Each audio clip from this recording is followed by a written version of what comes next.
You're listening to the Hot Seed Podcast.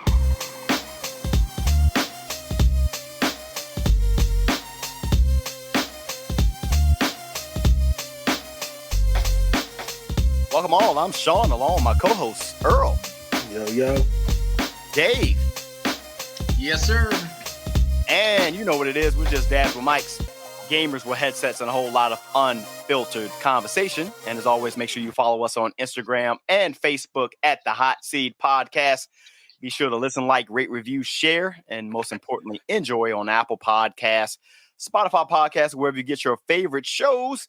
And if you haven't already, make sure you subscribe to our YouTube channel at the Hot Seed Podcast. And of course, if you don't feel like doing none of the things I just asked you to do at all, you can always just go directly to our .com, which that is the hotseedpodcast.com, which is live right now, where you can go ahead and get 20% off of your merchandise when you become a supporter of the podcast by subscribing or supporting the show with the Hot Seed Podcast Plus. Episode 153. Welcome back, ladies and gentlemen. Welcome back, my fellow brothers. How are we doing? What's going on? Let's get this thing going. Why you saying welcome back like we wasn't here last week?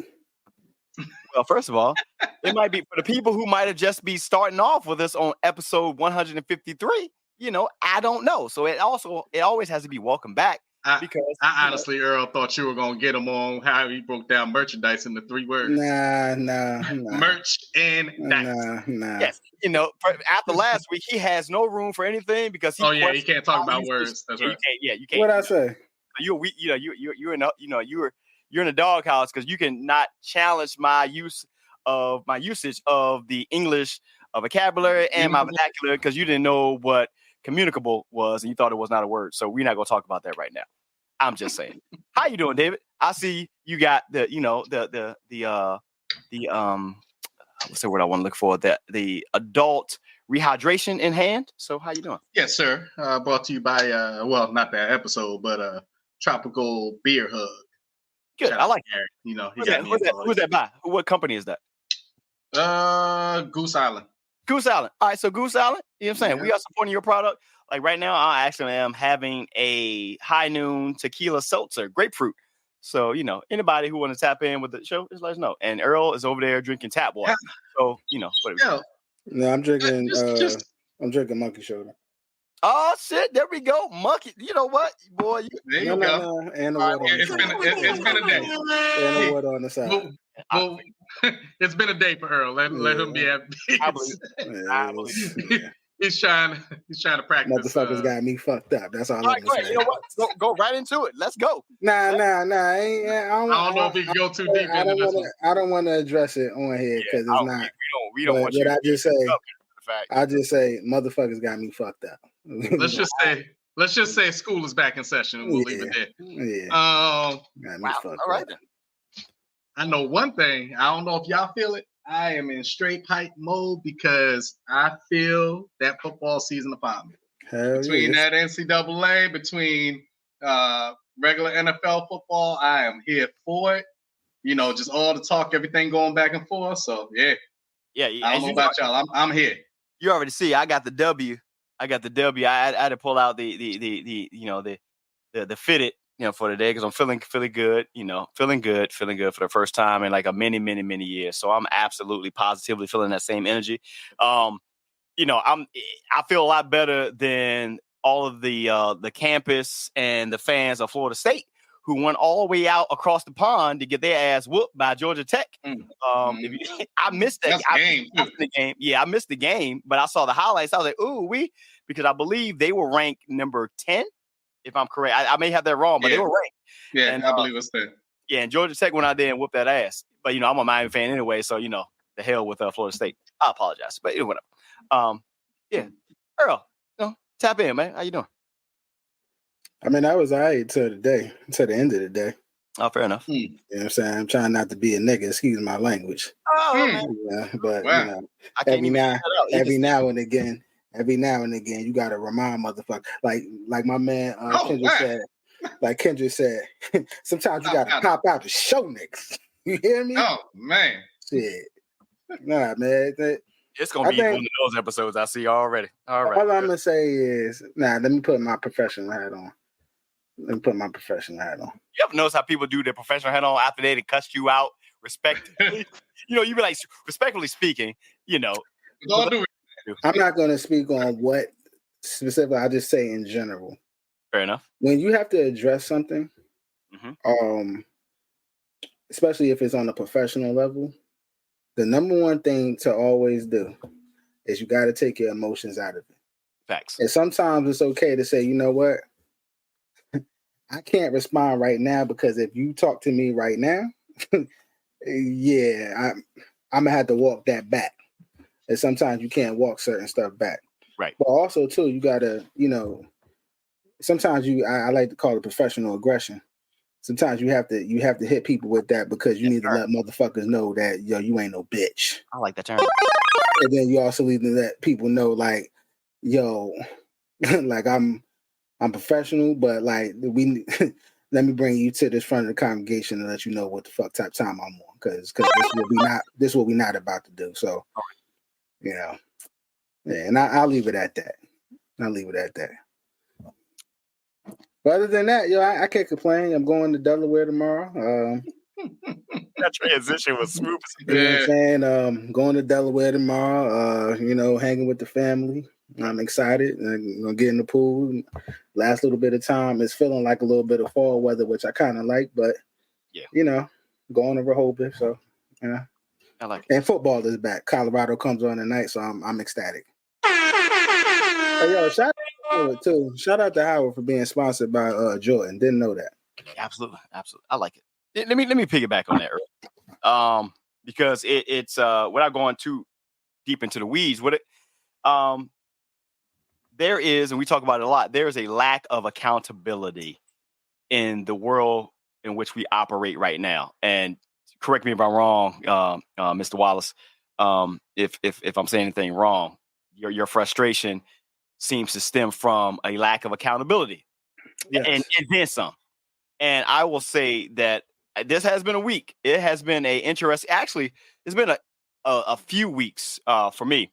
Accountability is a big thing. And I want to stress that even if you were a person that was not accountable for your actions in the past, you can learn to become accountable. Meaning you can, you are what you are in the present. Like, don't never allow somebody to judge you based off your past. We all are human. You have opportunities to grow. And I say that because someone listening or watching this podcast may be like, well, what about that person who was a fuck up back then? Yeah, but are they a fuck up now though? Are they? I mean, at one point you might have been a fat ass person, but now you're skinny. You're no longer fat. So what are you gonna say? But accountability is something that is lacking. And I learned something this week. Sometimes that comes with tenure. If you're in a certain position in life, it could be in a relationship. It can be in a career. When you have tenure for a long time, you can become lazy. You can take things for granted. And the accountability goes out of the way. That's why a lot of companies, to be perfectly honest, they fail because you have a lot of tenure in those companies, and then everybody get comfortable, and then next thing you know, they filing for Chapter 11. So that is something that has been heavy on me this week. That I'll say without saying, there has been some changes and some moves that needed to be made on my end. So I have while I do not have the same professional aggression that Master Wallace has right now, I understand all of that, to say the least. Master Story, how you doing? I don't know why I got to this part, but yeah. What we got? Now I'll piggyback on that though, because I was actually taking part in some, I guess you would call some professional development earlier. Okay. And a lot of that stems to the fact that there's not like I said, there's not standards that are set. And if those standards are not set, right, even if they are out there, you don't abide by them, and there's no consequences to them. Exactly. So that's the whole part of accountability that goes there. So the first part is, are there standards set in the first point? Right. Is everybody aware of those standards? Mm-hmm. And then if a person is not practicing those standards, are there consequences after that? So that's a whole part of building up a business and leadership and things like that.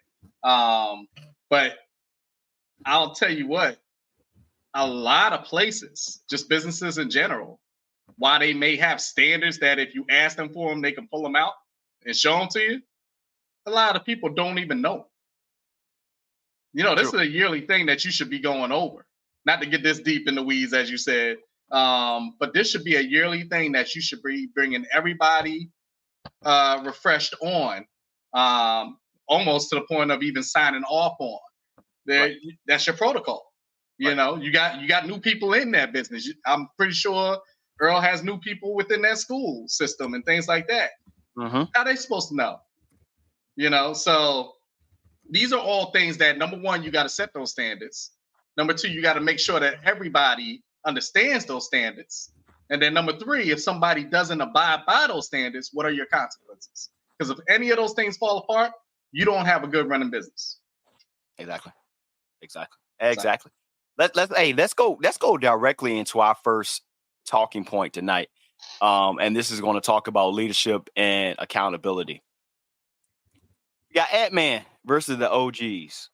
And I'm still trying to figure out where he was at. Correct. I didn't pull that part up. So Anthony Edwards of the Minnesota Timberwolves, he was at, where was he? Where were they? They were doing an interview with Stephen A. Smith. And I'm assuming this was a convention, if I'm correct, because they were on stage. Correct me if I'm wrong. They were probably at the, I forget. Hold on. I know it was a big time event with Ernie Elysia and everybody there. Right. So doing Invest Fest. That's there you go. So I don't know how he had anything to do with that, but okay, keep it going. Because we've seen just talk to a few NBA players who they need to be in Invest Fest in that case. But doing his interview with Stephen A. Smith, and I know somewhere down the line someone's going to come out and say this was taken out of context, but I don't think anything about this was out of context. He said what he said. So I guess the question came up regarding NBA play and the criticism that the young guys, stuff like that. And quote, Anthony Edwards came out and said he said first, I didn't watch it back in the day, so I can't speak on it. He said they say it was tougher back then than it is now, meaning the NBA, but I don't think anybody had skill back then. All right. Said Michael Jordan was the only one that really had skill, you know what I mean? So that's why when they saw Kobe Bryant, they were like, oh my God, but now everybody has skill. Now, for what came back on the end part of that was none other than Irvin Magic Johnson, arguably, if not arguably, the greatest point guard of all time and one of the best players to ever pick up a basketball, responded by saying, and also a minority owner of my Washington Commanders, responded by saying, loosely quoting, I don't really reply to anybody who's never won a championship. Even question the fact that Anthony Edwards even win a college yeah. Right. And the reason I bring this up, because this is a conversation that is being had a lot right now. It's a lot of back and forth. You've seen what Charles Barkley has said a few times. You've seen what KG has said. And for different generations, our generation, we ride with the OGs for the most part, while this younger generation, this social media generation, they seem to be riding with the Anthony Edwards and of the world, and to a lesser extent the LeBrons of the world. And this adds to like this growing thing that is a certain generation doesn't really respect the OGs. That's what I get from it all. So what was you guys' take when you heard this, when you saw this, and how do you feel about this whole thing? Because we watched the 90s, and I got a whole bunch of stats that I'm going to pull up in a minute, but we watched what the NBA was. So go ahead. Let me just be pretty direct and short with it. Go ahead.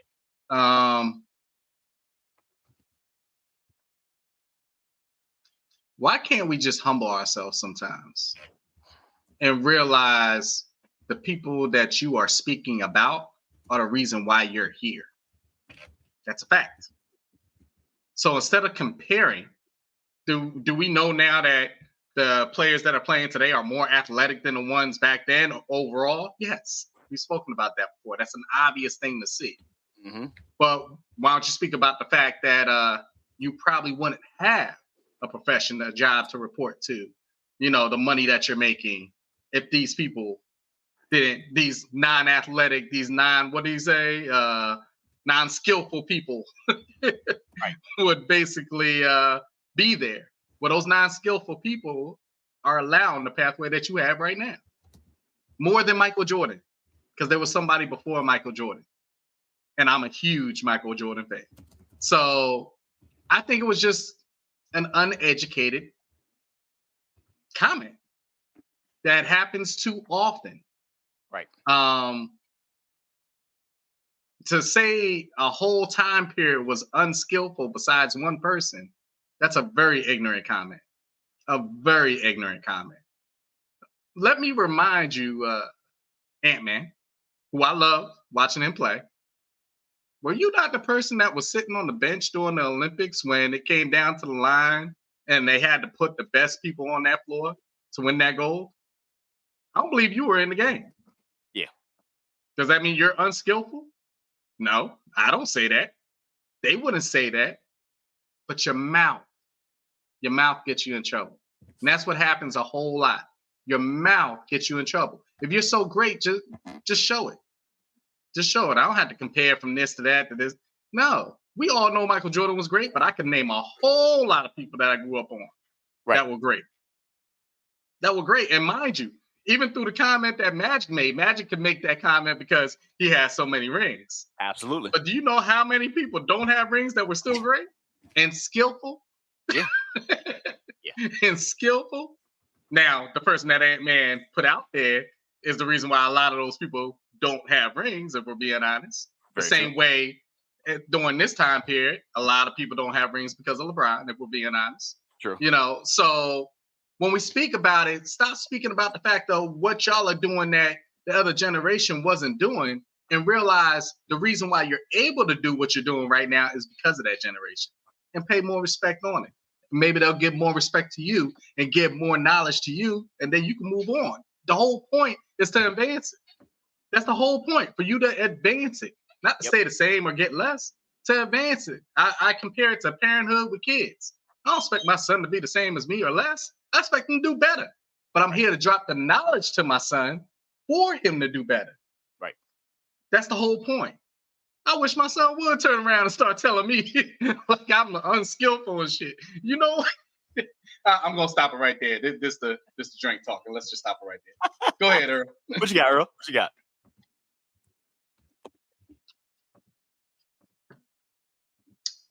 Are you on it? Yeah. Can you hear? Can you hear us, Earl? Can you hear us? No. Yo, is he on Earl is like in another space? Can you hear us? Say something. We can't hear you. Can you hear me? We can hear you. We hear you. Shit, man. I don't know. It went blank, so I couldn't hear nothing that y'all was saying. Oh my God! Can you hear us now? I can hear you now. All right. Cool. Go ahead. Okay. Yeah. Ant-Man versus the who has more skills? I mean, I really feel like today's age is way more skillful. Like what he said about MJ was kind of wild.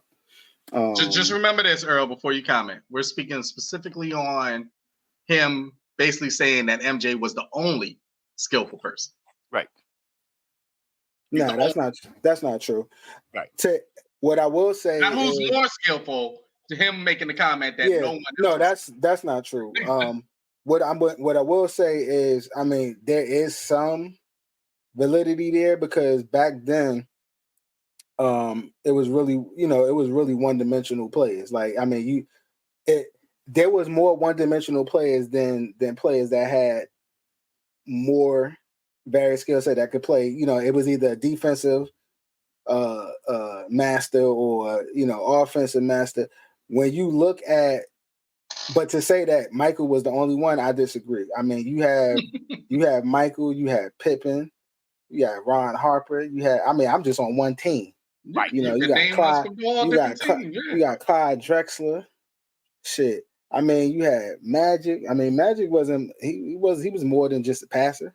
He just played a role. Hakeem Olajuwon. You had Hakeem. You had Larry Bird. You had Bird. Isaiah Thomas. Yeah, Isaiah. You know what I'm saying? Like, I mean, shit. Reggie. There's a lot of people. Well, Reggie ain't played no defense though. But but one of the best shooters ever lived. But to say that is wild. I think also too, people forget that you wouldn't be what you are without these people that came before you. You know what I'm saying? Like, and this is why I hate when people like be trying to make the comparisons, because it's like Michael Jordan was ahead of his time. He showed y'all that it was another level to this shit that you could go. Oh, absolutely. So you push yourself. Yeah. You know what I'm saying? So I mean, he definitely had, it was some God, given a talent, and he had athleticism and things in that nature, which is not out of the norm of what some of these guys have, but it was like he showed you that there's another level that you could take it to.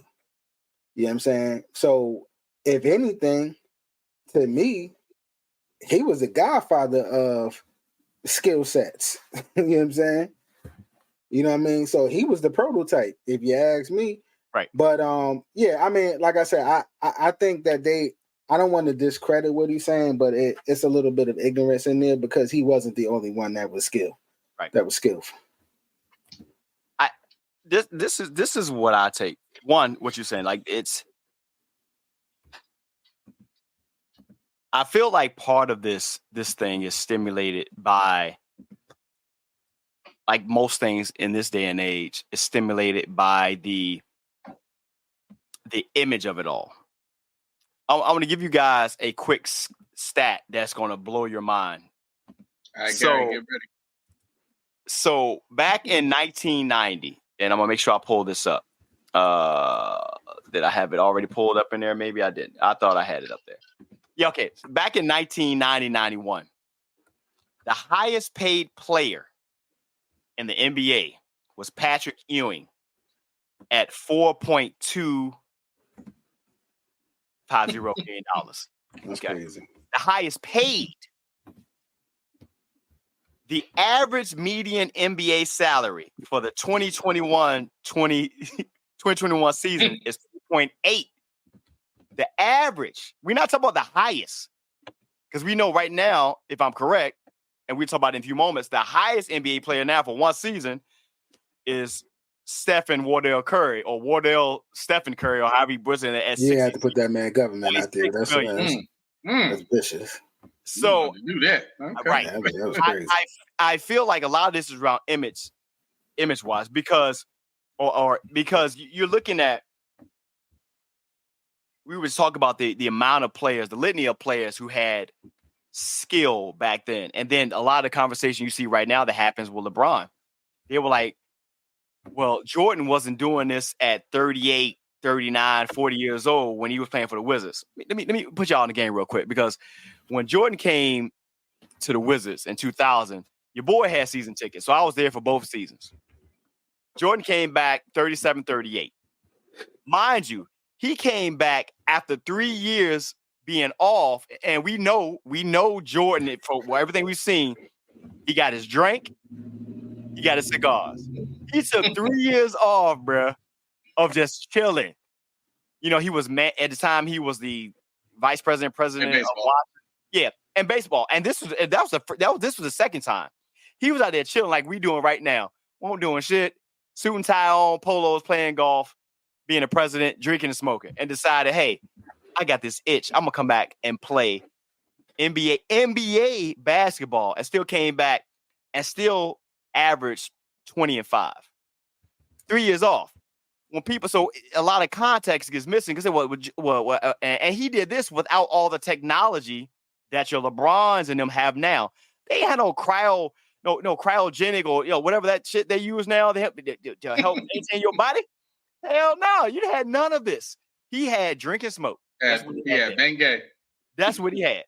So, and another thing to add to this, for all of the accolades that these young guys do now, because they do things, they do high efficiency. They are playing the same 82 games, but they're not playing the same 82 games, if you get what I'm saying. There's not too many players in NBA who play a full season that are your premier players. You may have some like the lower tier players like your Drew Holiday and those guys who may play 81 games. 80. Put them at lower tier this jump. Damn. I'm calling it what it is. But your top tier players, how many of them are actually playing at least averaging 80 games per season? With better accommodations when it comes to traveling between cities. Jordan and them, they were on buses and shit for a lot of those times. And some of those planes, the Chicago Bulls, they got them there, but still they were playing 80. Hell, even Kobe. Well, that's why they got mad about that thing that they put in place as far as the awards. Right. You got to be a certain amount of games. Right. Like, so I don't understand what has changed. What has changed, I will say, is the equipment that they're using, which in my opinion has failed them. Somebody go call our man Derrick Rose real quick. And hey, I'm still hurting from that, bro. I know I'm a lot of years removed, but don't do that. No. What I mean is when he had that I know what you're saying. Adidas, and everything got lighter and all this stuff here, and it made them faster, jump higher and stuff like that. And what you started to see? You started to see a bunch of injuries happen. They happened back in the 90s too, but not to the extent that they're doing now. And they run the NBA floor ain't shrink. The only thing that got bigger was the 3-point line. So they run in the same NBA floors. So his argument about ain't nobody have skills. First of all, if Dennis Rodman, the closest thing we have to Dennis Rodman right now, to a certain extent, is Draymond Green. Closest thing we got. But even he is not Dennis Rodman. They never matched up with a 6'7" Dennis Rodman who can go out and party in Vegas the night before and come back and play in the finals and still give you 20 rebounds. Then don't take a shower, according to Shaq, and get all the baddest chicks in the club that same night. Nobody's doing that. But what they are getting is these insane contracts, which, yeah, I know. It don't seem like they are. I would not pay that to them. I get it. To these new guys? You got because you got to adjust it for inflation. When the 90s, we were still paying $1 for gas. Now we're paying $3-4 now. But I just gave you the highest paid player in the NBA was Patrick Ewing at under $4.5 million. I was hearing everything you were saying up to that last comment, Sean. Yeah, just to pause for a moment. Oh, you got it. The only reason I don't argue with pay is a couple of reasons. Number one, I don't argue with anybody's money. Make your pay. Yeah, get your money. Number two, though, if you go off the percentages of what they make now, right, compared to that and what these owners are getting, it is chump change. Trust me, whatever you see these players get paid, these owners are like, okay. Yeah, that's cute. So I do want to say that. So when we talk about percentages in that way, while we think that these players are paid in a certain type of way, and there may be a discrepancy with some of these players, because realize, since we spoke about Jordan didn't make the paper that they making. Hell no. At all. All. He's considered the best player to ever play the game. Right. So, come on, man. I just, what made that comment so asinine or asinine, as they used to do in the old school, like First Take days. The fact that he said he didn't really watch basketball growing up as a kid. So that right there, you should remove yourself. Yeah. Right. What are we talking about? Because last thing I saw when you were in those playoffs, you kind of disappeared in some of those games when the Minnesota should have won. I don't care that Cat and them be like out there. Look, hey, you got to be the guy that show up. You resorted to just shooting threes. You couldn't get past the guy in front of you. Jordan ain't never had that problem. Charles Barkley ain't never had that problem. Magic Johnson never had that problem. Larry Bird never had that problem. Clyde Drexler never had that problem. John Starks never had that goddamn problem. So for you to make this comment is like that last one was something.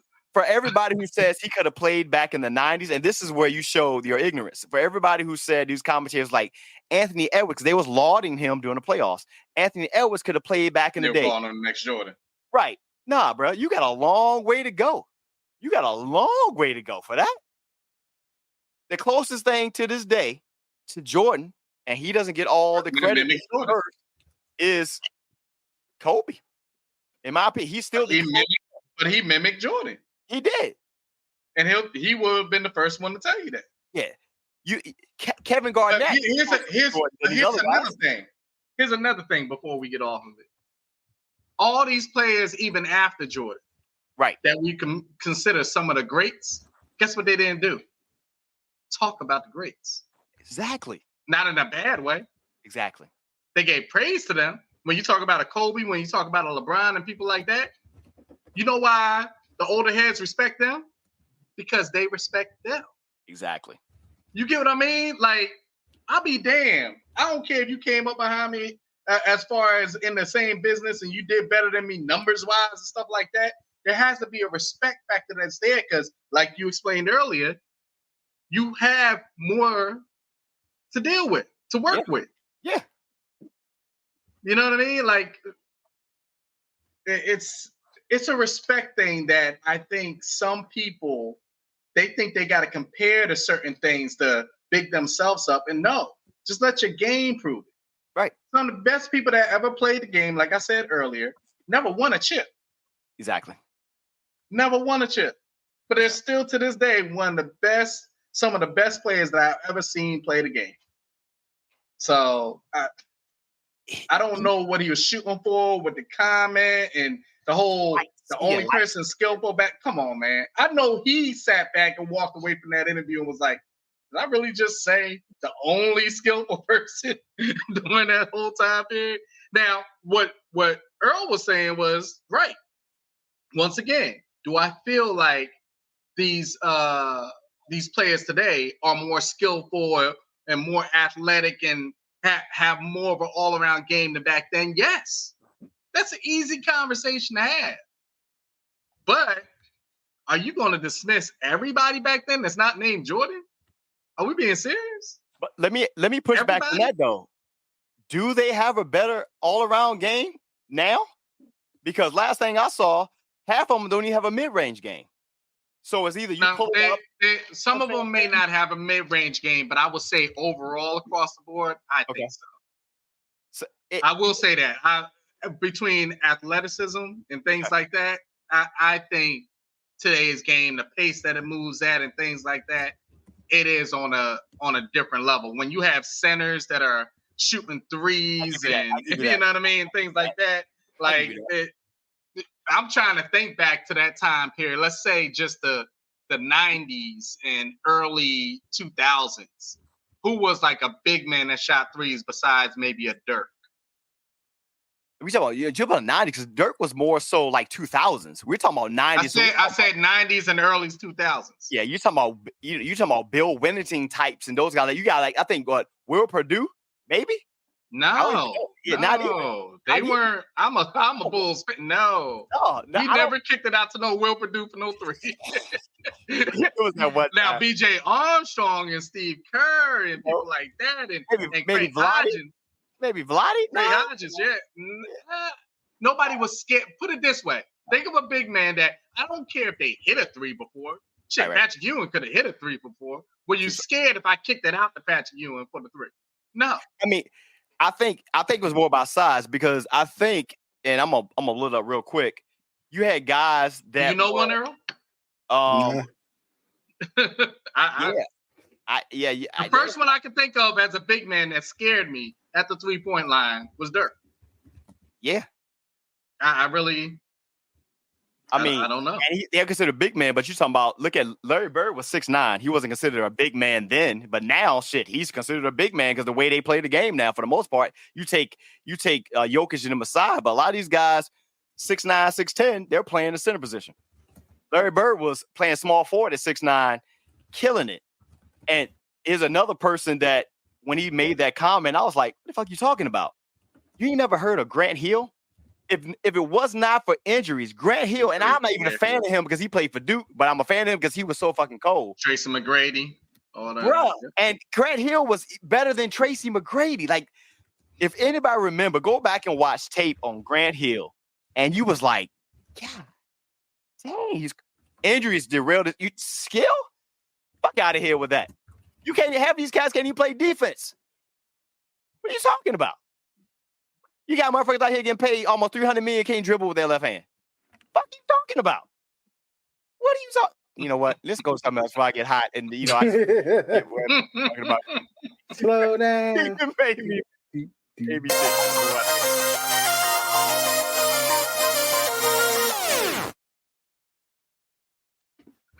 On this Rasheed Wallace talk. Oh man, it's the Hot Seat Podcast with your boy Sean Earl Dave, man. Episode 153. I think I already got a title of the show in my head right now just because of the blasphemy that's been spewed about these young guys these days. Let's get into something that's gonna be really fun, man. Like, this podcast is centered around and started off our conversation with Xbox and video games. So something that we kind of like what the word I'm looking for, we teased last episode was the Madden 25 ratings. And we're going to talk about this week because football is literally right around the corner. We're about football here, buddy. It is here now. So NCAA is here. NFL is on the way. The first game of the season starts September 5th, I believe, with the Thursday night game being between Kansas City Chiefs and the Baltimore Ravens. So we're just a week away, roughly about 8 days, I think, if my numbers are right. So let's talk about these Madden 25 ratings because there have been some moves made. I know we were just recently the drama that has been Brandon Ayuk. He's got to pay a contract of $30 million a year. How many years, Dave? 4 years? 3 years? What was it? You remember off the top of your head? I believe it was 4. Yeah. So for the San Francisco 49ers, and I'm like, all right, I guess. Considering that he does not lead the league in any receiving, he's not the main primary weapon on that squad. I don't know, but he was not getting that Justin Jefferson money. I don't know what he was waiting for. But hey, it's neither here nor there. So let's talk about some Madden ratings, man. So far, I think we all have been pleasantly. My fault to interrupt. 4 years worth $120 million. Okay, so and he was like, how much? 76 guaranteed. Okay, yeah. So he gonna get 76 of that. Really, what he gonna get? He gonna get that. That he won't get beyond that. Yeah, I think if they don't win the chip in the next 2 years, probably he'll probably be released or something like that. Because it's probably that puts it at the first 2.5. Yeah, it's probably front loaded. First 2.5 is guaranteed. Yep. So after that, if they don't win a championship these next 2 years, by year 3, he'll probably be released or something like that, or traded or something along those lines. That's what they do. That's just the NFL contracts. But Madden 25, man, out now. We've been playing it. Our fantasy draft is in place. I will say there have been a couple of gripes I've had so far after playing a game against the Baltimore Ravens. Even in the fantasy draft, they still got Lamar Jackson and Mark Andrews, which I don't understand how. But that being the case, the game is pretty dope. It is a big contrast from playing NCAA. But let's talk about some ratings because even the NFL players, they be having a gripe with these guys. So do we want to start with the most prominent position, that being quarterback? Right. We want to go from there. So and then we're going to give our take on what we think about it. So Madden 25 ratings here came out. And so we're going to jump right into what they have rated our top 10 quarterbacks. That being, of course, it's no surprise at Patrick Mahomes being rated at a number 99. Coming in at 2, Lamar Jackson being rated at a number 98. Joe Burrow, 93. Josh Allen, 92. Dak Prescott coming in at number 5 and number 90. Wow. Tua. Contract dispute. Yeah, 88. Justin Herbert at 80. Do you see what I am on Madden? Right. Jalen Hurts at 86. Brock Purdy at 85. And coming off of Achilles injury, Kirk Cousins sitting at a whopping 84 at number 10, and I think he gets paid more guaranteed out of everybody on this list. So he should be number 1. Facts on everything. So any disagreement about this top 10 quarterback list, man, for the ratings for Madden? I mean, one is what it is. One is what it is, bro. I ain't gonna hold you. So 2 things. The disrespect that Jalen Hurts and Brock Purdy gets is mind-boggling. They should be over Dak, and they should be over Tua, and Justin Herbert for that matter. And that's not me saying that they're better than Justin Herbert, but that's me saying that last year they played better than Justin Herbert. So I think and also the fact that Joe is a 93 again. He was injured for most of the year. That's not me saying that Joe isn't nice. Joe is nice, but you need to be going off of last year's stats. The man ain't play, and you don't know what this man is going to be because he's coming off of injuries. Yeah, they're projecting. Yeah, and the ill thing is, if Kirk Cousins, with another issue I have, Kirk Cousins, Brock Purdy, Jalen Hurts, Justin Herbert, Josh Allen, and Joe Burrows, and Dak. There's a person that's not on this list that's better than all of them last year. I think I know who you're talking about too. Yep. And that was C.J. Stroud. Yep. So if another one too. If Kirk Cousins is at 84 and Brock Purdy is at 85, what the hell is C.J. Stroud? So tag me in. There you go. You got it. All right. So I'm not going to talk about what's on the list more than talking about what's not on there. C.J. Stroud, how you not on the list? I know it was just 1 year, but it was a hell of a goddamn year. You hear me? Right. We knew what Lamar was after the first year. Hell yeah. So yeah, it was a hell of a year. So if you're going by year, if that's what we're talking about, then how's he not on that top 10 list? Another person that showed their ass at the end of the year, more than some of these people on that list, Jordan Love. Exactly. I believe he showed a whole lot more than some of the people that are on this list. Kirk got injured pretty early, didn't he? Yeah.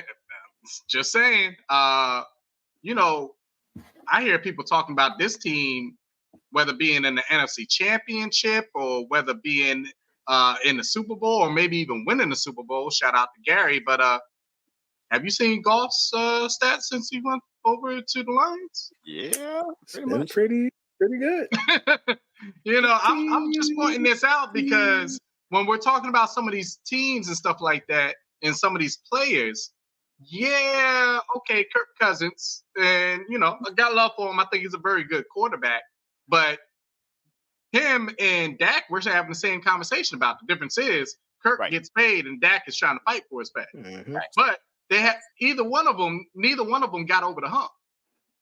You get what I mean? So, Goff and them came into the Lions thing, and now you're sitting back talking about the Lions in a whole different way.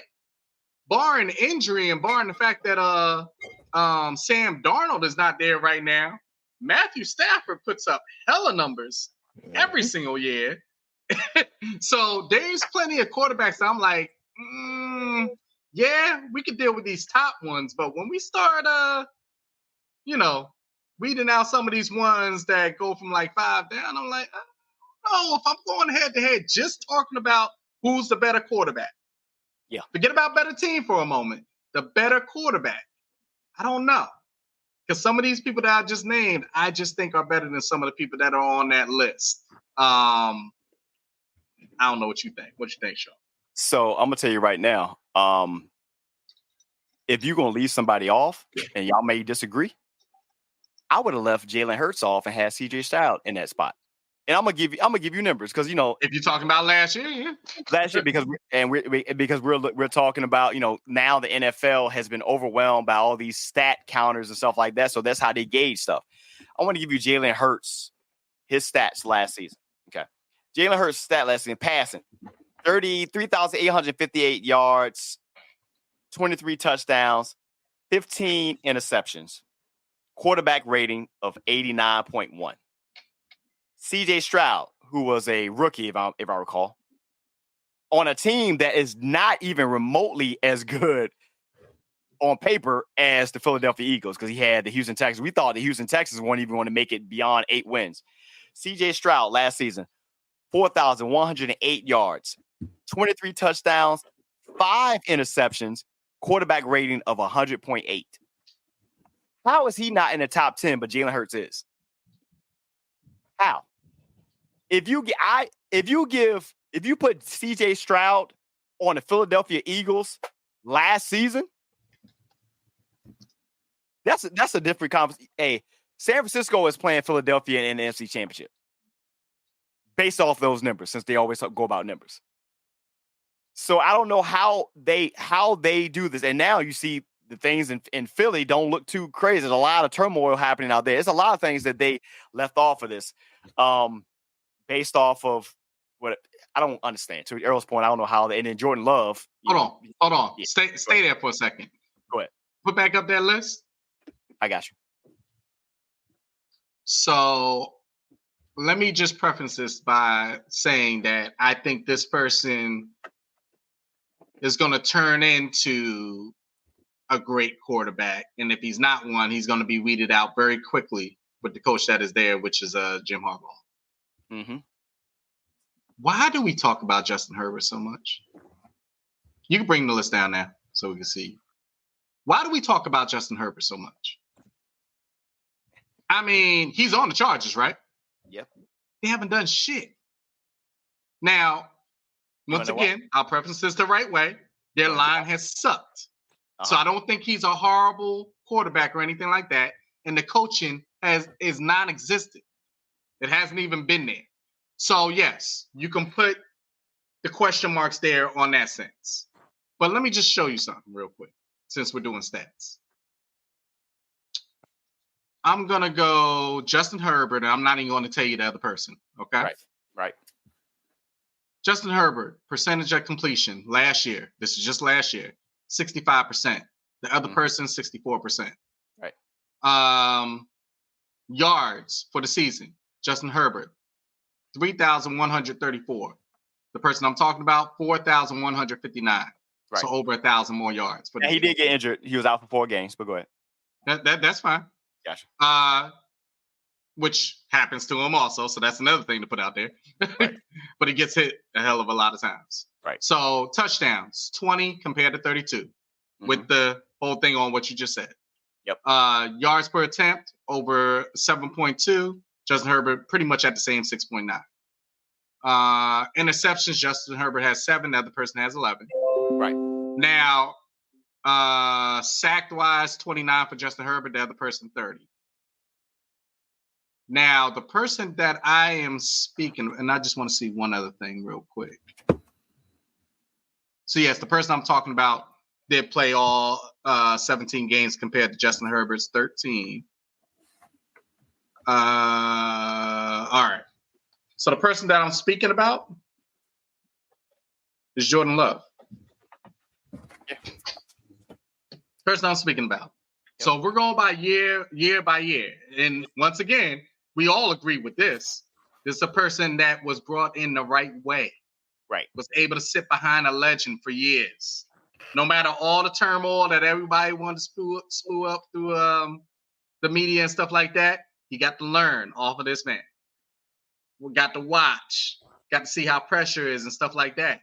Came in, didn't shine immediately. And everybody got on him. But guess what, by the end of that year, how he looked? He looked pretty killer. Yep. With wide receivers that you only knew if you followed them, say, in college and stuff like that. But we ain't talking about no Tyreek Hills and stuff like that are out there. You get what I mean? So I say that because once we give all this praise because of how a person is coming into the league, you got to show me. But sometimes some of these players that come in, hell, Lamar Jackson is still catching slack because he hasn't done his thing in the playoffs. Has Justin Herbert? Has he made it? Like, what are we talking about? But you know what we're talking about, though. He looks the part. Let's call it what it is. He looks black. There you go, Earl. Justin Herbert looks the part. He looks not only black, doesn't look the part, as Sean is saying. Yeah. He's not the. I'm gonna say it bluntly. He's not the Jalen Hurts look. Yeah. He got the plaits. He from Florida. And that shit pisses me off, bro. Yeah. Pisses me off that we always got to. Man, I can't wait till Justin Herbert is surrounded by this, and this. And I'm not even knocking him. I'm knocking the praise that is given to somebody that hasn't shown anything yet. And then how quickly we knock down somebody that is revolutionary at the position. And to your point, if he does not get better under Jim Harbaugh, gotta go. Jim Harbaugh, his ass out of there. I'm gonna say that right now. Gotta go. Yeah, he gonna get him up out of there. Like it's all that, hey, you gotta go. Now they can try to blame it. Hey, look, Jim Harbaugh has a track record and he is solidified. He's goated. If Justin Herbert is not a better quarterback under Jim Harbaugh, that's a Justin Herbert problem. Then it's a bigger problem here. Absolutely. Absolutely. You won't have to worry about the meter because Jim Harbaugh is gonna go, hey, we're sitting our quarterback. Right. Jim Harbaugh was just about to hire. He offered a job to Colin Kaepernick. You fuck around, Jim. Say, hey, I got Colin. He'll be your backup in a minute. That'll just be a whole nother situation. Let's move on, man, to the guys that these quarterbacks are throwing to. Top 10 wide receivers. It's coming in blurry, so I don't know why it's coming in blurry. Nah, you good. We can see it. All right, so we got Tyreek Hill, number 1, Justin Jefferson, number 2, CeeDee Lamb coming at 3, who just got that payday, which Dallas, I don't know what the hell they doing. They just waited. I don't know. AJ Brown, Amon St. Brown, Ron St. Brown, my bad, number 5, Devontae Adams, number 6, Jamar Chase, 7, Stephon Diggs, 8, Brandon Ayuk, 9. Why? And Mike Evans sitting at number 2. So here's, I guess, before I get upset and before I say what I'm going to say, what are they basing this on? Because if they're basing it on just, like, I don't understand how Ayuk, and this is without me checking his stats. This is without me higher than Mike Evans? Right. But not even that. How do you not have Pakua on this list? Puka? Yeah. Puka, right. Yeah. How do you not have him on this list? Right. How do you not have how is Ayuk in the top 10? I'm not mad at Tyreek. I'm not mad at Justin. I'm not mad at CD. I'm not even mad at AJ and Amra. I think Amon Ra. I think he needs to be a little bit higher.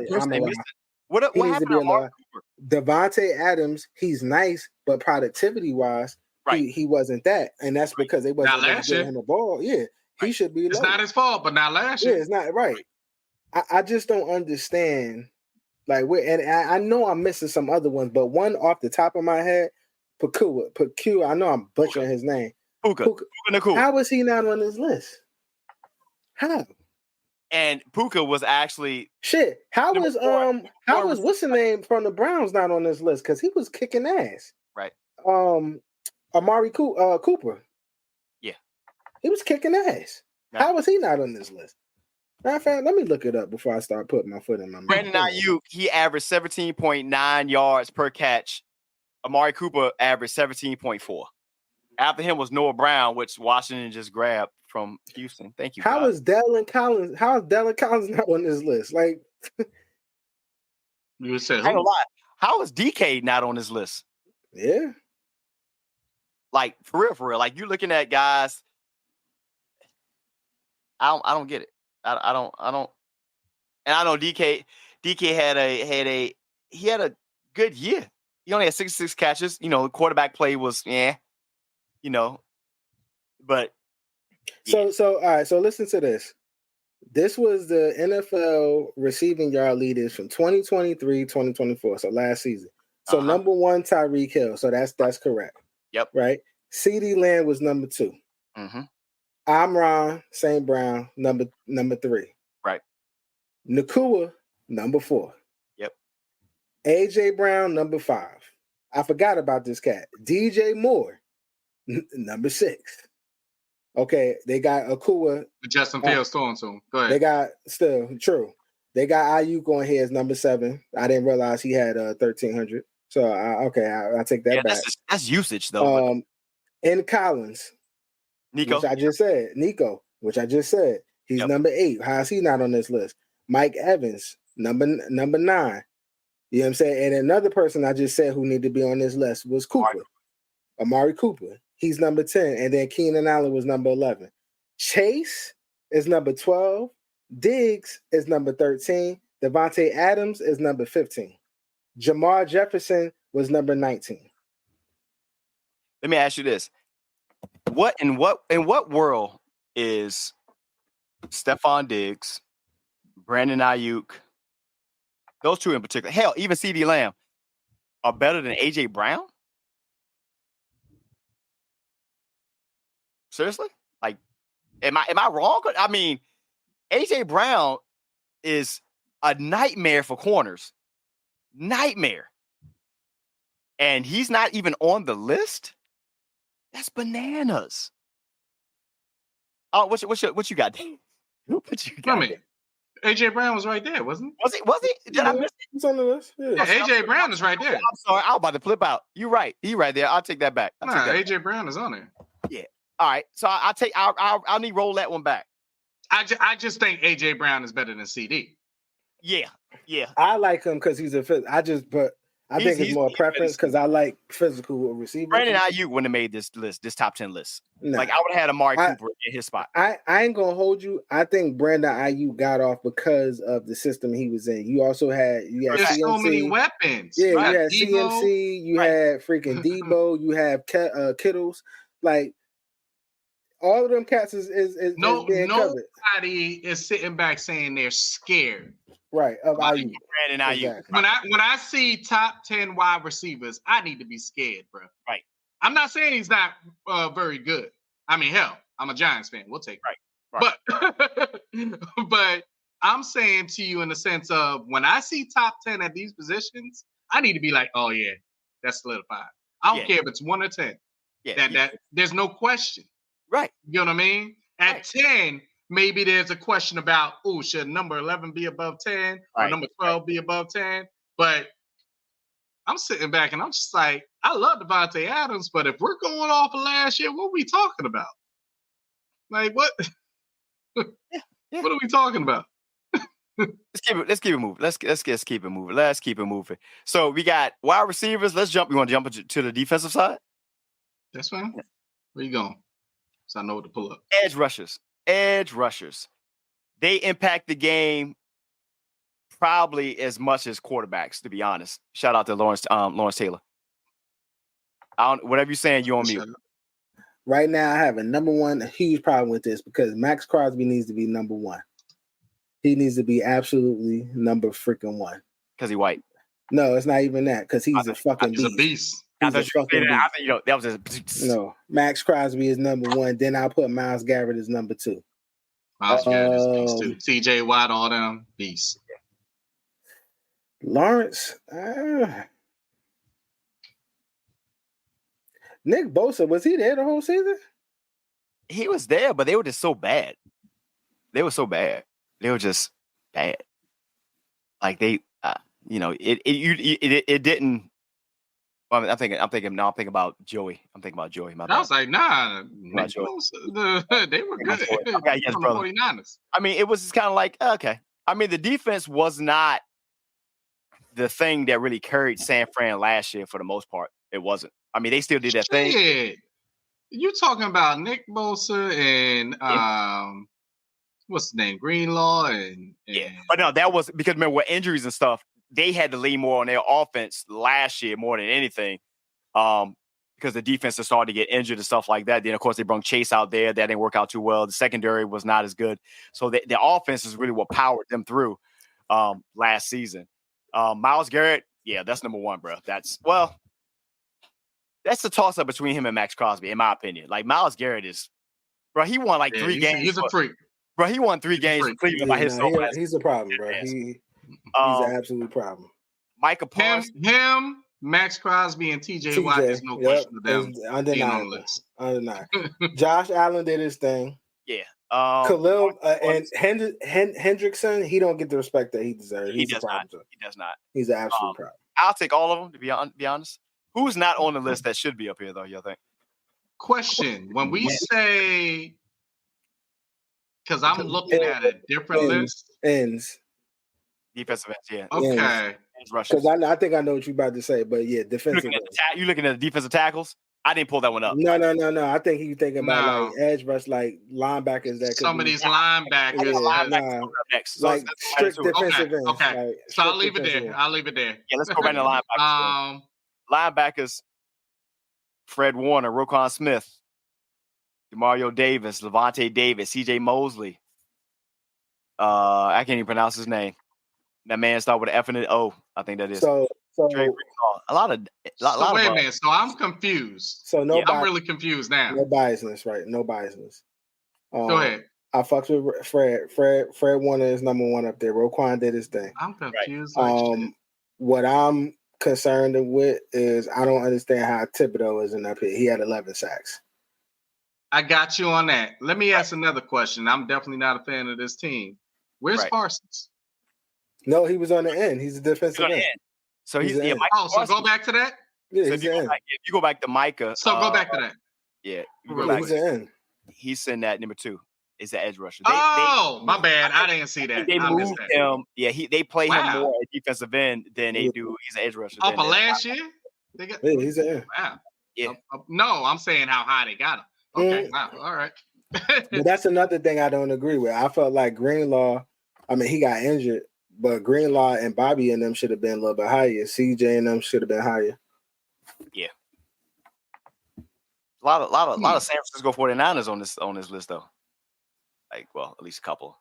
Matt Milano, I would have dropped him down just off of injury alone, because he's injured again, I believe. I guess. Hey, go back to the other list. Going back to edge rushers, yeah. So, where's Aiden Hutchinson? Which is crazy. Oh, I forgot about Aiden Hutchinson. I was waiting for you to say that. I didn't say that. I was waiting for you to say that. Yeah. Gary, shut down this goddamn conversation. Let me go to my list. I'm done with this whole list. Let me go to my list. That is, I traded for him in our fantasy joint. He's on my team. Right. Right. And I can tell you he's a freak in the game too. How in the world is Aiden Hutchinson not on that list? Yeah. Let's go to some other difference makers, man. So we're gonna go to the cornerbacks. We got Sauce in that top. Jalen Ramsey's in that 2. Is he? Because I feel like Patrick Surtain should be 2 over Jalen Ramsey. That's just me. Jair Alexander, Ladarius Sneed, Javarius Ward, Marlon Humphrey, kind of high for him. Denzel Ward, Trent McDuffie, Marshawn Lattimore. Any problems with this? Who's missing off this? Hey, by the way, honorable mention on that other list, a person that's not playing right now, and they better figure it out. Hassan Reddick. Yeah, go ahead. Yeah. Who's missing off this top 10? Who should be here out of these corners? Don't ask the Giants, man. Ain't none of us. Hell no. I get that. I'm not mad at anybody. I mean, as long as Sauce is number 1, I ain't really mad at anybody that's on this list. I mean, I probably would have ranked Patrick Surtain higher than Jalen Ramsey at this point in the career. Yeah, I would agree with that. Yeah. L'Jarius Sneed, maybe a little higher. Marlon Humphrey, I feel like that was kind of high because he they don't got I don't know if y'all know much on him. He had a hell of a year last year. Old boy Jalen Johnson from the Bears. Yeah, he'd probably be down in the second tier, probably like 11 through 20, more than likely. Okay. More than likely. Earl had to go do something. I'm not sure what he did. Before I jumped into the safety spot. Oh, wait a minute. Is he on there? Who? Okay, he's on there. Camera off, man. He's the worst. Yeah, there's not a lot of. Yeah, not a lot of. Maybe the order, but there's not a lot of discrepancy I have. Yeah. More the order. Let's go into safeties. Jesse Bates, Antonio Winfield Jr., Minka Fitzpatrick, Derwin James, Tyron Mather, Buda Baker, Kevin Byard, Kyle Hamilton, can't pronounce his name, Javon Holland. First of all, I'm going to tell you this right now. Why the hell is Kyle Hamilton sitting at number 8? If you don't get the fuck out of here with that, he is better than Tyron Matthew. He's better than Derwin. What are you talking about? Like, that was talking about Kyle Hamilton being ranked at 8. Kyle Hamilton. The hell are you talking about? He should be over Tyron Matthew and over Buda and over Derwin James. He should be 4th at least. And Minka Fitzpatrick, yeah, I can say he's right behind him. All right, cool. What? I'm confused. I am confused right now. But anybody missing off this one, you think? I'm gonna tell you something, and we're gonna miss him this year. I can put X-Men above some of these people. Okay. I can put X-Men, and that's no biasness to it. I can put X-Men above some of these people. It's biased. Nah. You can't put X-Men over some of these people? Yeah, I could. Yeah. I could. Now, I'm saying he need to be at the top of the list, but safety-wise... You know what's crazy? It might be because you don't really hear a lot about them right now because they're not as successful. I had no idea that Tyron was still playing. Nah, he is. Yeah, but I'm saying, but you don't remember when he was playing with Kansas City, and I think when he first got to New Orleans, you heard about him, but I haven't heard about him. Matter of fact, hold on. Go back real quick. To what? To the corners. Yeah, go to the corners. Yeah, what you got? Oh, okay. I'm about to say, where's Sneed at? Yeah, there. Yeah, so okay. On it. This is the rating they got him up there. Let's jump back to the offensive side. To these cats right here, the running backs. Of course, Christian McCaffrey is number one. Nick Chubb, Derrick Henry, no doubt. Number 4, Joe Mixon, Travis Etienne, Josh Jacobs, Kenneth Walker III, Aaron Jones, Isaiah Pacheco. That 10 spot, again, to your point, that could be a toss-up. But who's missing off this list, man? Where's James Cook? Joe Mixon should not be number 5. Yeah. You got James Cook missing. DeAndre Swift is missing. Gibbs is missing. Where's Raheem Mostert? I'll tell you who's going to be one of the top. Kyron Williams. Yeah, from the Rams. Yeah. Kyron Williams. Bijan is going to be one of the top 10 this year. Mm-hmm. He will absolutely. That's crazy. Bijan definitely be there. We're just going off of names here, but right, like what they have done up to this point. But like Bijan's gonna, if we're just talking like fantasy wise, top 10 running backs. Right. Saquon ain't on there. Oh, Saquon is on there. Yeah, I don't understand how that's. I don't know. I don't get it. How? So you got. So a good measuring stick for running backs is you look at what their average yards per rush is. So, of course, Christian McCaffrey at 5.4, Derrick Henry at 4.2, Kyron Williams, which Earl just pointed out from the Rams, 5 yards a carry. James Cook, 4.7. DeAndre Swift, 4.6. James Conner at 5 yards per carry. Najee Harris at 4.1. Joe Mixon at a flat 4. David Montgomery at 4.6. Raheem Mostert at 4.8. Travis Etienne is at 3.8 yards per carry, and he's ranked at 6. Tony Pollard, 4.0. Breece Hall at 4.5, which, he's another person that's missing off that. If you look at the top, they don't got Breece Hall. I'm about to tell you top 10. Top 10, McCaffrey number 1. Yeah. Derrick Henry number 2. Exactly. Kyron Williams number 3. Yep. James Cook number 4. He ain't on this list. Right. Swift number 5. He ain't on this list. Connor number 6. He ain't on this list. Harris, which I'm shocked of for Pittsburgh, he ain't on this list. Mm-hmm. Montgomery, I forgot about him. He ain't on this list. Raheem number 10. He ain't on this list. Let me ask you. Here's a person that. Why is he not on this list? And I'm being perfectly honest. Who? But in a jokingly manner. But why is he not on this list? And this person, out of all the top 10 that you just named, nobody out of that top 10 averaged 5.5 yards per carry. You know who did, though? I'm sorry. I look at it the wrong way. Yep. You know who did? Fucking Lamar Jackson. He averaged 5.5 yards per carry, and he had 821 rushing yards. Because he's not a running back. You want to know another person that's going to be on that? For real. You know another person that's going to be on that list, right? Barring injury, and that's what happened to him last year. Miami's running back. Raheem Mostert? Nope, the other one. Oh, the young boy. Yeah. He'll be on there. Mm-hmm. That's an. Did he get injured? He got injured, but every time he played, bro. Mm-hmm. Every time he played. But the fact that I think the biggest travesty, Williams should have been number 3 at minimum on this list. So I'm gonna go back real quick, because I made that joke about Lamar Jackson, but him being 5.5 yards, he had almost 1,000 yards rushing. So I'm gonna go back to the quarterback. What's he? Is he not? Is that 98? I'm looking at. It's 98, right? It's not a 99 for Lamar Jackson. It's not a 96, I mean. That is a 98 that I'm looking at. It's blurred on my side for some reason. I think that is a 98 for him. Anything less. Lamar is 98. Anything less. Okay, I was about to say, I thought they had him at 96. I was like, bro, he has dual categories. Let's go over to the tight ends to end this out.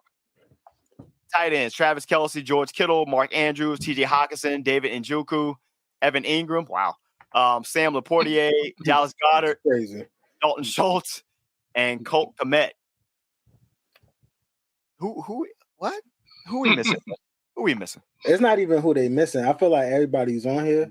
Yeah. I feel like the order is wrong. Andrew should be at number 10. Freaking Sam Laporta should be number 3. Yep. Evan Ingram should be up higher. Mm-hmm. Who else? You know who I'm frustrated with? Who you frustrated with, brother? Kyle Pitts. I think he'll actually shine this year. I think he is. I think he will have a better season this year. I think so. I really do. I think he will. I think the offense and the way they were being used in this. I'll let you know. Y'all didn't realize last year Sam Laporta is a fucking beast. Fucking beast, bro. So yeah, he's a beast. Yeah. Travis Kelce and George Kittle. Okay, Mark Andrews. To your point, he should drop down. TJ Hockenson should be up. David Njoku. My bad, real quick. Breaking news: Travis Hunter just scored for Colorado. Yo, shout out to Colorado, yo. 41-yard reception. Easy work. That's how I'm pretty sure some of these NFL players have the same gripes with these ratings that we do have. Anything before we transition to the next thing? Who else was it? Oh, I didn't see. You good. That motherfucker covered the yards for me already, bro. I had him down for 40. He got that on one reception. Good shit. Let's go, baby. Responsible betting, kids. Responsible betting.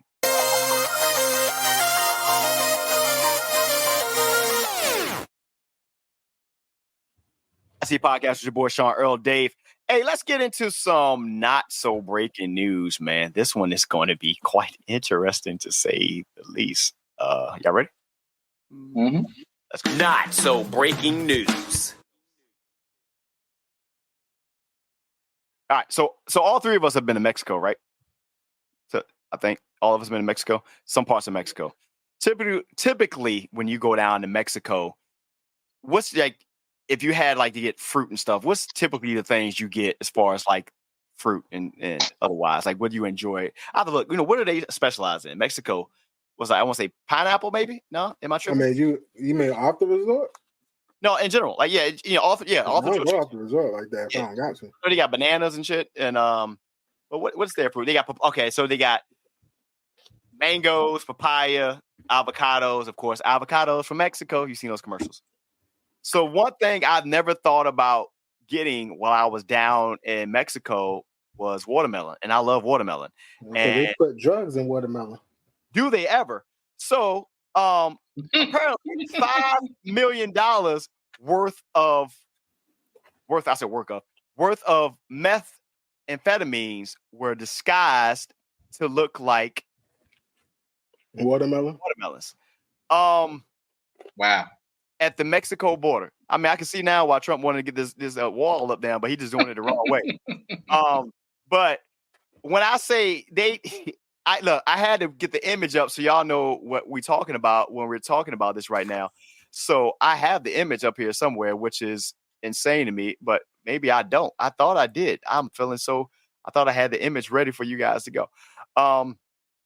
So what they did was they wrapped some watermelon into like painted paper and made it look like watermelon. So it's a methamphetamine disguised as shipment of watermelon seized at U.S.-Mexico border in San Diego, of all places.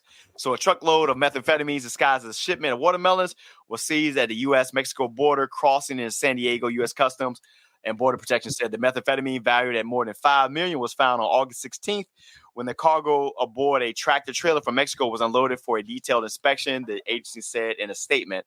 Among real watermelons Officers found 1,220 packages wrapped in paper colored to look like watermelon skins. The total weight of the packages amounted to about 4,500 pounds. Yep, and tested. So they had it looking like the skin of it. Yes, they did, man.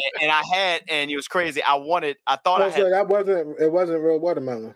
It was not, man. It was just they had the paper wrapped into it, and I thought I had added the video. No, because I seen the video, and I'm like, damn. When they cut it open, I'm like, damn. So they really cut these shits in the middle, and then somehow attached it together.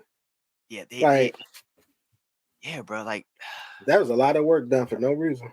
Yeah. So that's that. Here's my question. What happens to all these drugs when they discover them at the border? Where do these drugs go? Now, I have read and I've heard that they use these in stings to, like, you know, when it comes to like drug buying and stuff like that. But there has been a lot. If you look if you search it, there's been a lot of seizures of drugs in some massive amounts. And I understand we have a lot of warehouses. Where's all these goddamn drugs going? My question. Like, where you think they're going? I'm just asking the question, brother. I'm just asking the question. Almost 4,600 pounds of meth. You know, American Gangster shows you what they was doing on one side, but you know, I mean, I do think they're using it to catch other stuff, but other than that, I guess, quote unquote, is just sitting in the evidence room. I guess. Does the United States have a drug problem? Because that's a lot of drugs. Yeah. Like, that was like, this is a business in the United States, right? Yes, like it's insane. That's a lot because you know it's going to be cut down. Yada yada yada. I don't know how the inner workings of this happens, but insane. I think we did a story a few episodes ago last year, something when the guy got caught up with all of the drugs that was found in his tires. And but you know what? You asked a question that, you know, might have been a slight question, but just realize the government has always been in the drug business. Absolutely. You just don't call it that because you separate it by saying, oh, these are legalized drugs. They're drugs. Are they addictive? Right. You get what I mean? Right. Do we not have an opioid epidemic going on right now? So yeah, they've always been in the business. Anything that they can legalize and make money off of is it. Yeah. Now they're in the weed business. You know what I mean? Right? It is what it is. You know, they're gonna start tampering down a little bit on the strength of crack, and then you go ahead, crack gonna be. Man, crack is back. I thought crack was whack. Now you think I'm joking because but I'm telling you, bro, they just gonna call it something else. Yeah. That shit is crack. Yeah. And it's illegal. Yeah. And that's gonna be it. Anything you can make money off of, they want in. As long as they can monitorize it, they're good. They go. What you think they're gonna? Let me see. You think they're gonna call it the pixie stick? Yeah, we had this conversation before. Hey, you already know. We already said when you had mystics and stuff like that, and then you sat back and you looked back at the drinks that you drank when you were older, they already set you up for it, bro. Yeah, some of that shit you shouldn't have been consuming, dog. I don't. Baby. I don't even understand how that. It's insane because you constantly are seeing these things. I just saw a report the other day that Mayor Scott here in Baltimore that they turned down like this global settlement on the opioid thing, and the question was being asked, hey, where's all this money going to help fight this opioid addiction? Like you, what you think is going? It's going where it's not supposed to be going because you see it on a day-to-day basis. Like it's only a thing because the people who are addicted to opioids now ain't the people who was addicted to crack back when I was growing up. If you ever sat back and monitored and I know this is deeper, but if you ever sat back and had somebody audit the government like they audit other small businesses, and tried to see where it was supposed to go and where it actually went. Where it actually ended?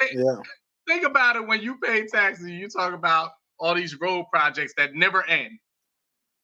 Never end, bro. I'm up there towards where originally towards where Earl is now, the Jersey area and stuff like that. They ain't never finished with projects. I'm talking about from when I was a kid. They ain't never. They are always working on the turnpike. They are always since I was a kid. You get what I'm saying? Where does it go? You see them stop projects in the middle of it talking about we ran out of money. How you? They've been working. They've been working on the Belt Parkway since I was in college, bro. I've never seen it in my life, bro. PG County has some of the highest taxes down in Maryland, bro. And we sit back and don't know where. You know what? I'm just gonna say we have the highest taxes in Maryland, right? And I never see the right road construction that's there, and it's done right for a legitimate amount of time. Never. Mm-hmm. For the record, I think isn't PG County also now the most wealthiest black county in the country now? No, I think they doesn't matter. I know. No. We've always been second. We're always behind Charles County, which is right next to us. Yeah, now we're number one. Oh, so it's still it doesn't matter. Yeah, it doesn't matter. They're neighboring counties, but it doesn't matter if you don't appropriate that money right. You get what I'm saying? We can bring it in. Don't get me down to some UMES talk. I'm done. Yeah. For all bring the money in. It's about where it goes. Mm-hmm. For the viewers, I wanted to show this because I want to see what you guys thought. This is what it looked like. Can you say what they could have did better than that. That's crazy. Hold on a second. Let's pause for a second. I want Earl to tell you about the update on the game. Go ahead, Earl. Go ahead. It's 7-3. Oh, damn, you must be behind me here. All right, so go ahead, continue. They scored. It's not 7-3. It ain't 7-3, apparently. So I want to see they could have did a little better job with these watermelon skins they put on here. Do you see that shit right there? My daughter could mean, bro, that's pretty obvious. Pretty obvious, buddy. I'm not eating that watermelon. Put it that way. I'm not. I'll see you pull that watermelon out while I'm down in Playa. That looks like paper. That looks like paper mache. I'm not eating that watermelon, bro. I'm sitting there at the border, for real, y'all. Y'all can't give us something better. Right. I'm not even gonna cut this open. Just send that shit. Y'all got lazy. Come on now. The audacity for you to insult my intelligence with this thing that clearly looked like you took it out of the construction paperwork and put it up here.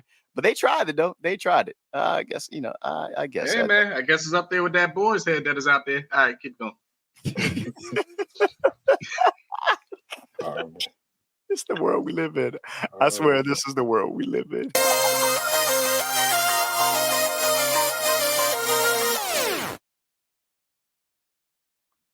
The podcast with your boy Sean, Earl, Dave. Of course, man, I haven't said it at the top of the show, but hey, make sure you guys check out the show notes, man, and go ahead and get that free delivery over any order. Hey okay. Before we close, I'm sorry. I'm sorry.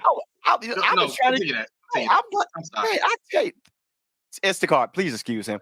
Yeah, so make sure you get that free delivery on your first order over $35, man, with Instacart by clicking the link in the show notes, man. What you got, bro? I smoke cigars. I'm sorry. All right, hey, I don't know if you got it pulled up. Hit me with the real estate corner if you can. If not, I'm just going to speak about this. We always got it. You always got one of those.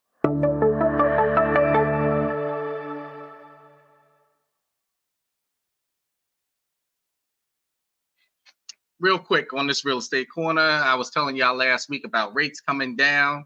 They're definitely going to be coming down. Like I said, I don't know if it's going to be by 0.25% or 0.5%. We'll see. It needs to be 0.5. But either way, we're about to hit the boom towards the end of this year, not just on home buying, but on the fact of what you're going to do with your money that's already wrapped up in your home.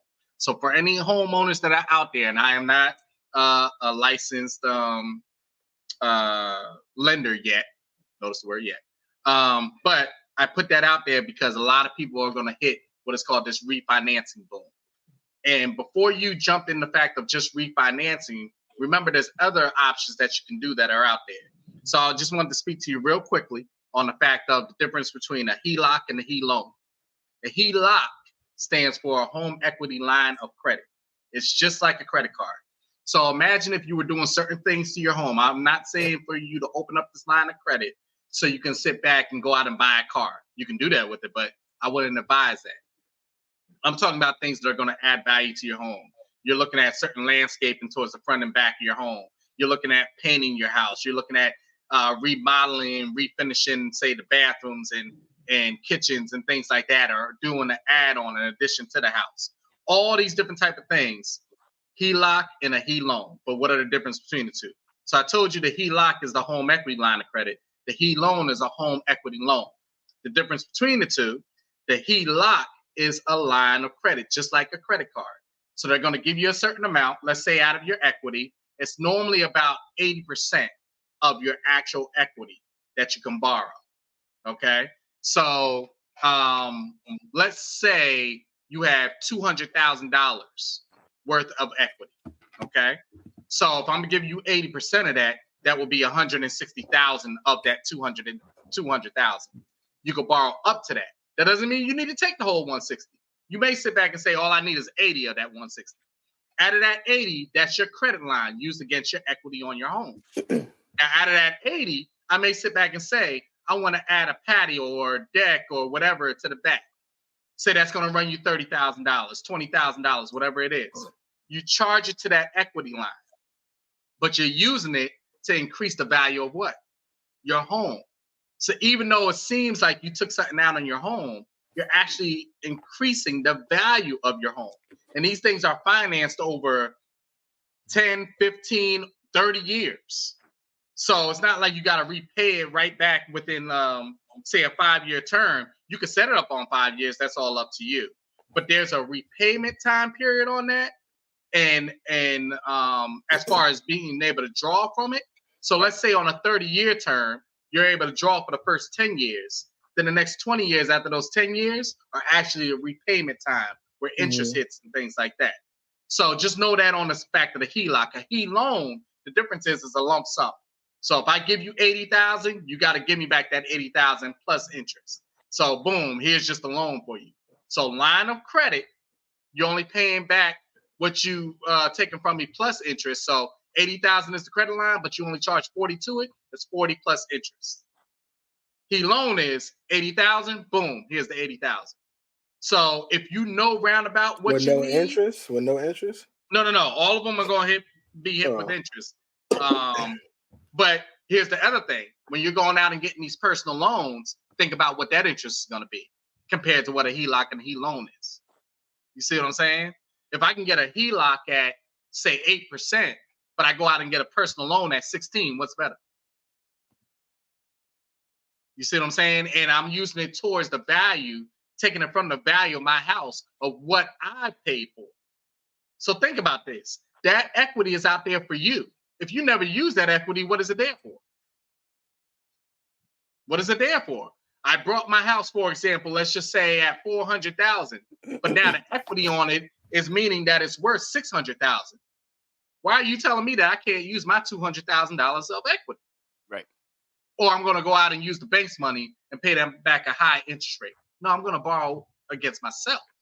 There you go. And by the way, I'm increasing the value of my home while I'm doing it. So there's certain things you shouldn't use a HELOC or a HELoan for. That's why I said I'm not here to get deep into the weeds. That's kind of what we've been saying throughout this whole episode, deep into the weeds. That might be an episode, the title.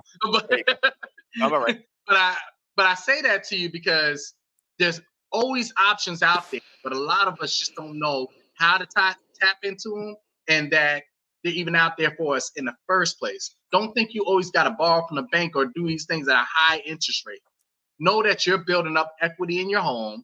Do your research on it. Shoot, Google and YouTube are powerful tools. Yes. Jump on there and just see the difference between a HELOC and a HELoan and see if you want to use either one of those things. All right? But that's the Real Estate Corner with Dave. I like it.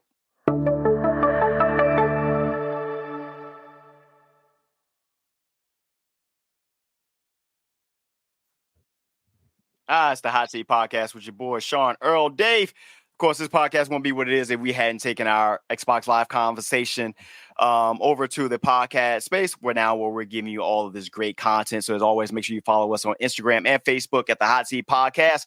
Be sure to listen, like, rate, review, share, and most importantly, enjoy on Apple Podcasts, Spotify Podcasts, or wherever you get your favorite shows. Or tap in with us, man, on our official.com, the hotseatpodcast.com, and take advantage of that 20% off your merch when you become a supporter of the Hot Seat Podcast. Plus, you can find me, Sanaa2X, man, on Xbox Live, NCAA, Madden, MLB The Show, October 24th. City Skylines 2 is dropping, regardless of what Dave is saying. Few other things dropping out, man. I saw the trailer for the new Indiana Jones game, which I say is pretty dope, and a few other games that have dropped as well, man. If you're going to take advantage of the Game Pass, which Earl talked about last week, some really dope games are there. If you're a Call of Duty person, but you never want to buy a game, that's available now. And some few other things that are going to drop this year. They're even going to drop I think it's a Michael Myers game, I believe. It's something like so. So I guess it's going to be waiting for that Wolverine game. Yeah, that's it. So what? Wolverine. Yeah, let's do off that thing. I don't know what we're talking about. So it depends on what we got. There's a lot of games coming out during his face. Catching up with the game right now. Catching up the game. So he's out right now. He probably got a little something. 2X, man. I didn't want to say nothing. Go ahead. What y'all got, man? Right. The Storyteller, the normal. I'm up on the Madden. It's actually better than what I was reporting last week. Earl and I were discussing that. It is still slower than NCAA, but once we get into fantasy going into this week, since the rosters are getting put in place, I think we'll really be able to give a detailed report and feedback on it. So Madden, NCAA, I've already pre-ordered NBA 2K. I believe that's about to come out in the next week or so. Other than that, gaming, getting it in. What you got early, Jay? NJ Fatboy 973. Shout out to NCAA. I'm gonna keep giving them their love and respect. They put a hell of a product out. Thank you for that. You right on time, brother. Like what else you need to do, Earl? What else you need to think? I don't know if you bent that corn for me one time and you gave me that right end. Yeah, I did that. I did that solid. I did that solid. I appreciate my brother Dave. Because so here's the thing with Dave. I'm not saying that he's a cheater, but something is suspect. Because it's crazy to me that, and this is for the people that know NCAA football, you got this thing called like coaching points. Yeah. It's crazy to me. I watch my videos. Yeah, bullshit. It's crazy to me that he gets double and triple the amount of points that we get. I've even won a couple of times, and I haven't amassed nothing close to the points that he has amassed.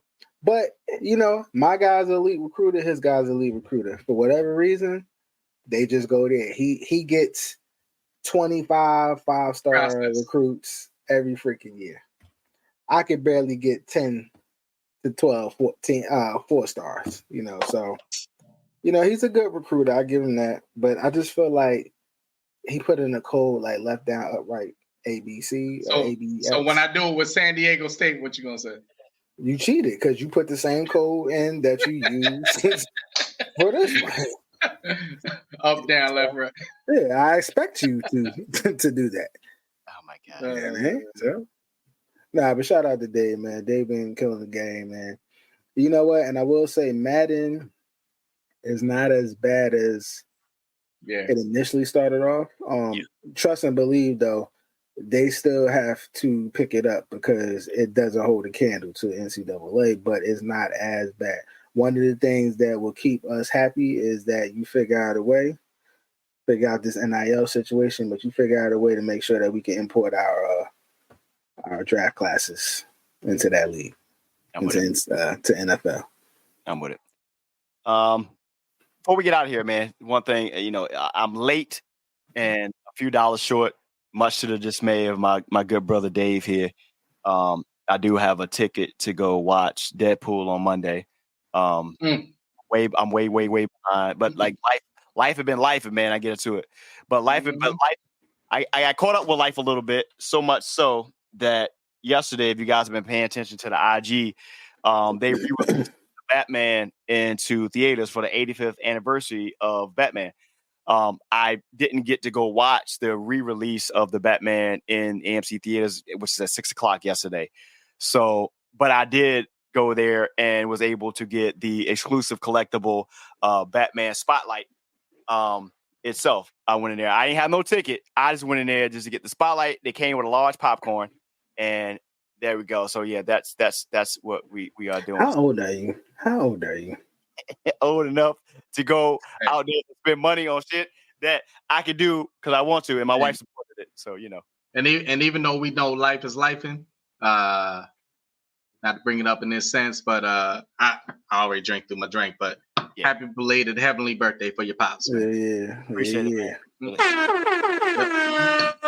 Appreciate it, man. Salute. It's been August is a rough month all of a sudden. Like my mom at the beginning of the month, her birthday, my dad at the end of the month. But it's a good time, man. Then this weekend, we're going to celebrate my baby girl's 4th birthday with a Star Wars theme. So we're going to be turned this weekend. I got family. My brothers are coming up. Got my good brother coming up here. A lot of people coming out just to celebrate, man. So it's going to be a really dope time. So no matter how much life is lifing, it's always some joys in there. It's always better to be amongst the living than not. So, we got a little bit deep in the weeds tonight. I do want to say one thing. I want to give, not on the somber note, but I do want to pay my respect. Rest in peace to my Lon brother's father, Mr. Brown, who transitioned. Actually, blessings to you, Tyreek. I want to say on Friday, I believe. Definitely prayers and condolences goes out to Mama Brown and the family. Like I said, we there with you, but rest in peace. Absolutely, man. It's the hot seat, bro.